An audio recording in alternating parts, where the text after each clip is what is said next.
အားလုံးပဲမင်္ဂလာပါ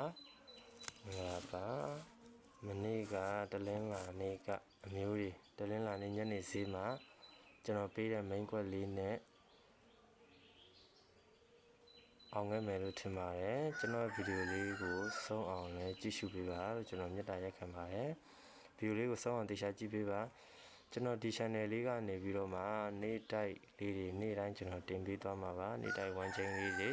ပတ်တီးလေးတွေရရင်လည်းရတယ်လို့ကျွန်တော်တင်သားပေးမှာပါဇာတုပတ်တီးလေးတွေအခုလည်းလာမယ့်2ရက်အတွက်တာကိုလာမယ့်2ရက်အတွင်းလာမယ့်ဇာတုပတ်တီးလေးကိုကျွန်တော်ပြောပြပေးသွားပါဦးမယ်ဗျနော်ပြီးရင်နေ့တိုက်ကလေးတွေလည်းပြောမယ်မနေ့ကညနေက1ခွန်နဲ့ကျွန်တော်အောင်ခဲ့တယ်ပေါ့နော်မနေ့ကညနေက1ခွန်နဲ့အောင်ခဲ့တယ်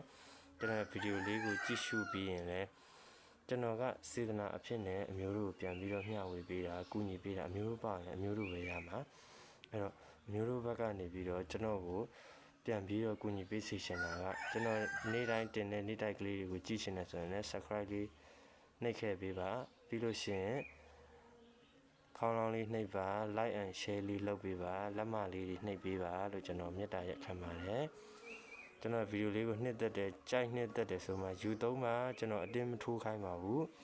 ယုံချင်းမြုံချင်းအမျိုးတို့ရဲ့အလုပ်ပါကျွန်တော်ဘက်ကတော့စေတနာနဲ့ပဲပေးတာပါစေတနာနဲ့ပေးရဖြစ်တဲ့အတွက်ကြောင့်မို့လို့ကျွန်တော်ဒီလိန်စရာအကြောင်းလည်းမရှိပါဘူးညာစရာအကြောင်းလည်းမရှိပါဘူးကျွန်တော်တက်တလောက်မှတ်တလောက်လေးတွေနဲ့ကျွန်တော်တွက်ချက်ပြီးတော့မှကျွန်တော် main ကွက်လေးတွေလည်းဝင်ခဲ့ပါတယ်ကျွန်တော်ပေးတာဖြစ်ပါတယ်နော်အဲ့တော့ကျွန်တော်ပြောမယ်နော်ကျွန်တော်ပြောမယ်ပုတ်တဖူးနေ့မနက်ခင်း12နာရီတော့ကိုကျွန်တော်ပြောမယ်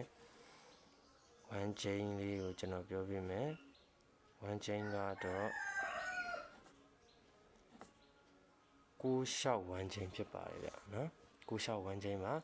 6လျှောက်1 chain ကို9 3 ည14နဲ့ကတ်မယ်ဗျနော်9 3 ည14နဲ့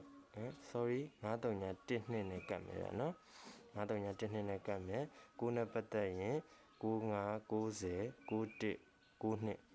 6နဲ့ပတ်သက်ရင်65 60 61 62